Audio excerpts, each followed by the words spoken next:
కట్లు కట్టి తెచ్చి పట్టేసినాడు.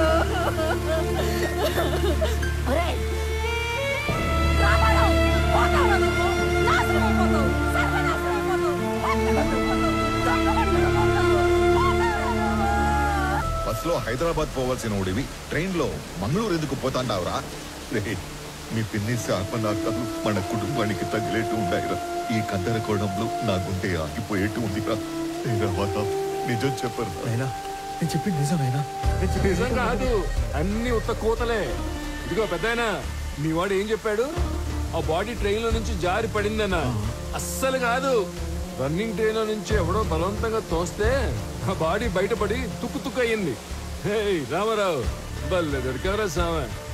ఈసారి ఉళ్ళ నువ్వు తప్పించుకోవటం నన్ను తికమక పెట్టేంత తేలిక కాదు. ఉడుం పట్టు పట్టేస్తా. పాపా స్టేషన్ పోతాంపా. అరే నువ్వు కదలరా సామె, నేను ఎంక్వైరీ చేయాలి. రామారావు, ఇది నువ్వు ఇన్వాల్వ్ అయ్యే టైం కాదు. ఇప్పుడు మా ఇంట్లో ఎమోషన్స్ కంట్రోల్లో లేవు. అనవసరంగా నన్ను ఇరకాటంలో పెట్టాల్సిన అవసరం లేదు నీకు. ఉందిగా, అవసరం ఉంది. అవును, అప్పుడు మనం మొదట్లో కలిసినప్పుడు ఏదో చెప్పావు.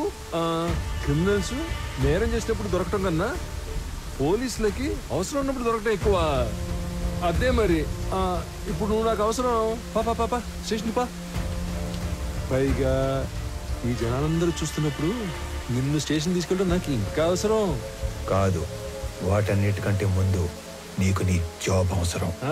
నువ్వు పుట్టింది ఒంగోలు రైల్వే ట్రాక్ పక్కన ఒక చిన్న గుడిసెలో. మీ తాత మీ నాన్నకిచ్చింది ఆ గుడిసె 6 డజను పందులు. మీ నాన్న నీకిచ్చింది ఒంటి నిండా దెబ్బలు, వీపు నిండా వాతలు.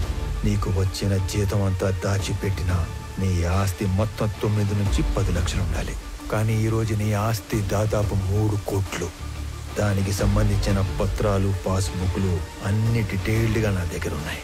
పైగా పిల్లలు లేని మీ దూరపు చుట్టం ఒక పోలీస్ ఆఫీసర్ చనిపోతే చిన్నప్పుడు నిన్ను దత్తత తీసుకున్నాడని ఫేక్ సర్టిఫికెట్ పెట్టి కంపాషనేట్ అపాయింట్మెంట్ కింద ఈ పోలీస్ జాబ్ కొట్టేశావు. ఒక్క రిజిస్టర్ పోస్ట్ పంపితే దాంతో నీ జాబ్ మటాష్.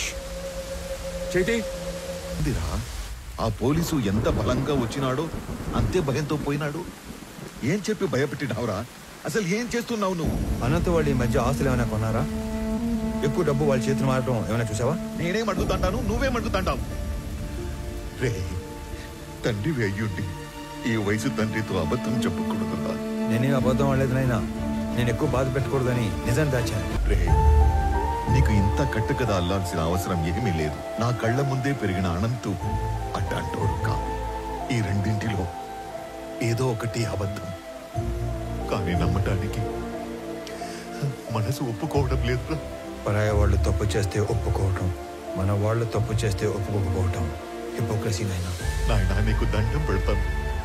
నాకు నీ అంత పరిజ్ఞానం లేదు, కానీ మమ్మల్ని ఏమాత్రం నెమ్మదిగా బతకనియాలని ఉన్నా ఆ మాలిని సమస్యని దయచేసి ఇక్కడితో వదిలేరా. రామారావు, మీ నాయన బొత్తిగా డీలా పడిపోయినాడ్రా.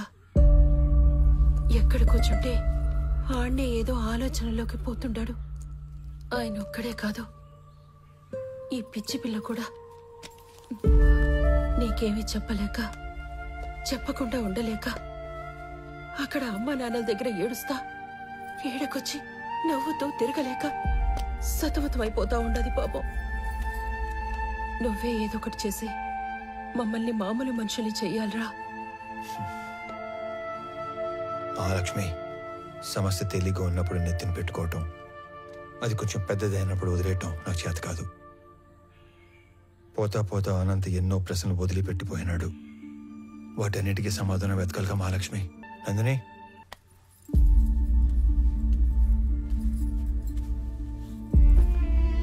మచ్చలేని బండరాయిలా బతకడం కన్నా మచ్చపడ్డ ఒక భోజనాలా బతకడం నాకు ఇష్టం. నా కోసం ఇంకొన్ని రోజులు ఉపయోగపట్టు, అన్ని సర్దుకుంటాయి.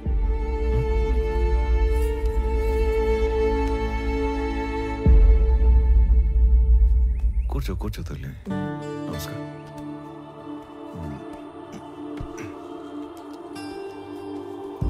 అయ్యా, మనవరాలు మనస్మరిసి తీసుకొచ్చింది. మా వాడు దుబాయ్లో ఉన్నాడని చెప్పడం అబద్ధం. ఆ అసలు నిజం ఏంటంటే పరువు పోతని ఎవరికి చెప్పుకోలేక బిడ్డేమయ్యాడో సరిగ్గా వెతకడమే మానేశాను. మా నాన్న గొంతు విని చాలా రోజులైంది. ఈ మధ్య కలలో కూడా రావట్లేదు. మా నాన్న మొహం మర్చిపోతానేమో అని భయమేస్తుంది నాకు. మా నాన్నని వెతకడానికి హెల్ప్ చేస్తారా?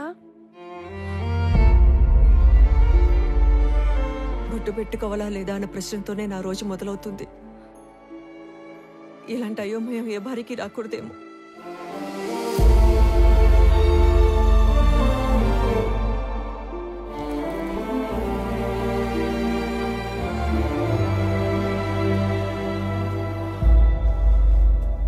నా కొడుకు వయసు ఉంటుంది నీకు. ఇవి చేతులు కాదు కళ్ళు అనుకో. అయ్యో తండ్రి లాంటి వారు, బాధపడకండి. బాధపడకుండా ఎట్టా ఉంటారా?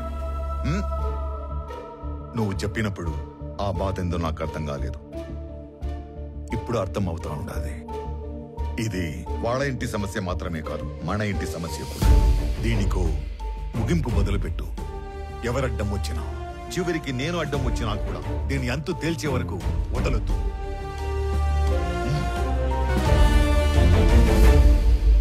తీసుకోండి అంకుల్.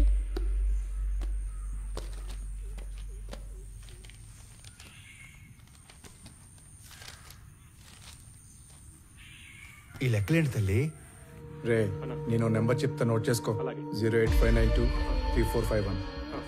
వాడి పేరు సురేష్. 3 తబలాలోళ్ళు, 6000 చొప్పున 3. ఈ అమౌంట్ రేపు ఇచ్చేద్దాం. అలాగే ఇద్దరు మనుషులకి 250 చొప్పున 3 రోజులు, అంటే 2 × 3 × 250. రిటర్న్ వచ్చాక బల్క్ 20,000 ఇస్తాను. ఇంకొక నెంబర్ చెప్తా, రాసుకో. 083323141. వాడి పేరు దివాకర్. 4 సిగరెట్ లోళ్ళు. ఖర్చులు ఇద్దరికి 300 చొప్పున 3 రోజులు. నీ మనిషి కాబట్టి 300 ఇస్తున్నాను. రిటర్న్ వచ్చాక బల్క్గా 30,000 ఇస్తా.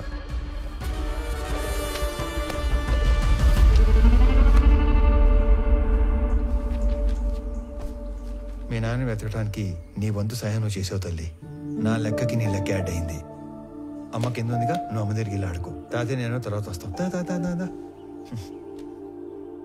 వెళ్ళు. ఈ లెక్కలేంటి బాబు? ఇది ఒక కోడ్ లాంగ్వేజ్. ఇలా ఉంటే తబలా, ఇది సిగరెట్, ఇది చాక్లెట్. అంటే మా వాడు వాళ్ళందరినీ స్మగ్లింగ్ లోకి దింపేశాడన్నమాట. మీ మనవరాలు నోట్ చేసిన ఫోన్ నంబర్స్ నేను ముందు గ్యాదర్ చేశాను. వాళ్ళ ఫ్యామిలీ మెంబర్స్ని కూడా కలిశాను. విచిత్రం ఏంటంటే వాళ్ళందరూ కూడా మిస్సింగ్. ఇందులో అపంశం తెలియని సురేంద్ర అనవసరంగా ఎన్నుకున్నాడు. అవును.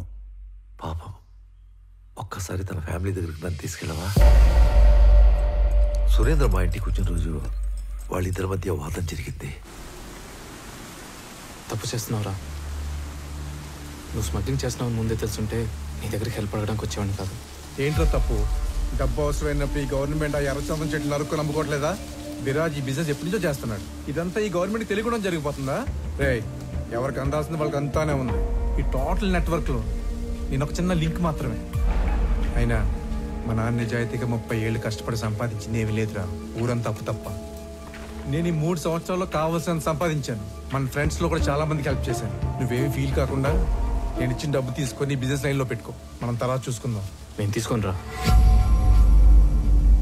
నువ్వు అన్నట్టు ఆ స్మగ్లింగ్ గవర్నమెంట్ తెలిసే జరుగుండొచ్చు, కానీ దొరికితే ఇరుక్కుపోయేది నువ్వు, నీతో పాటు ఉన్న లింకులు.